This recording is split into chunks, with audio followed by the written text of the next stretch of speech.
I am once again with you with one more topic, that is life improvement program. You know what is it? You must have heard of something called quality improvement program, QIP. In the CBSE also people call it CEP, continuous improvement program or continuous education program. When I was in post graduation in IIT Kharagpur, there the PhD student which used to come, they were under the program called Quality Improvement Program, QIP.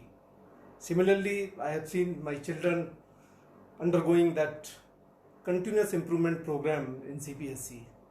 So likewise, we have a program called LIP, Life Improvement Program.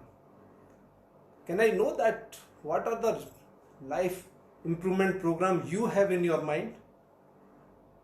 You must have some points or some programs which can improve your life every day, because you can't be stagnant.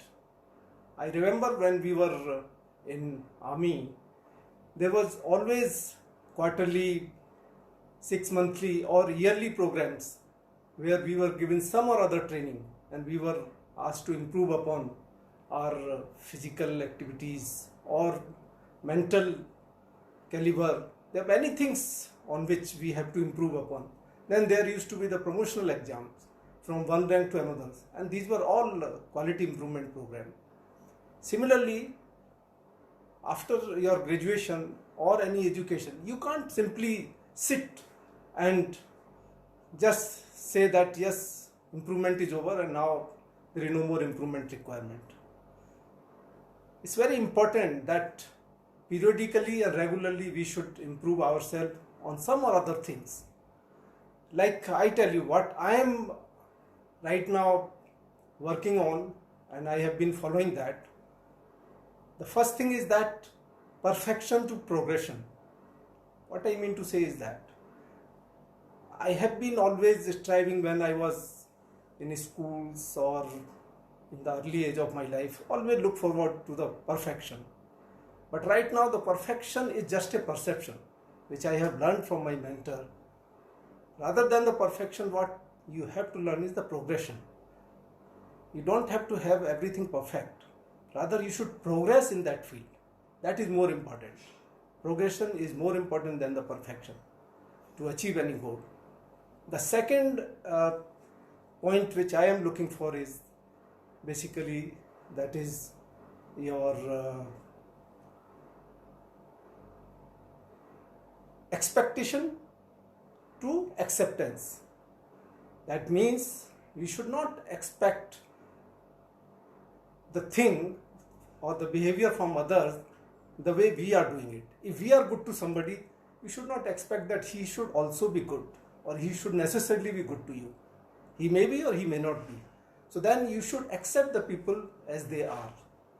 So that is the second thing which is very important, that you should go from expectation to the acceptance. Accept the people or accept the situation, accept the surroundings the way they are. Rather than expecting others to change, you must change yourself. And third very important thing which I have been following now, earlier I used to be always in urgency, always in hurry, whether during schools or during college or even my army career, always in hurry and always urgency. So in the bargain, you are not giving adequate time to your meals or anything where you need to give time. So rather than the urgency, now what I follow is the thing may be urgent, but instead of urgency you should follow the relaxed urgency. The requirement may be urgent, but you should do that in a relaxed mood. You should not get worked up. You should not unnecessarily create tension for yourself. Do the things may be urgent, but you should be relaxed. While doing the thing, you should be relaxed so that it should not have adverse effect on your life. So these are the three important things for me which I am following as a life improvement program. And again, I should repeat that the first thing was that accept the thing as they are rather than expecting the things. Second is urgency. You should have as a relaxed urgency. So these are the things which you should follow. Now let me know in the comment box that what are the 3 things you are following as a life improvement program, and let us know. Thank you so much. Thank you.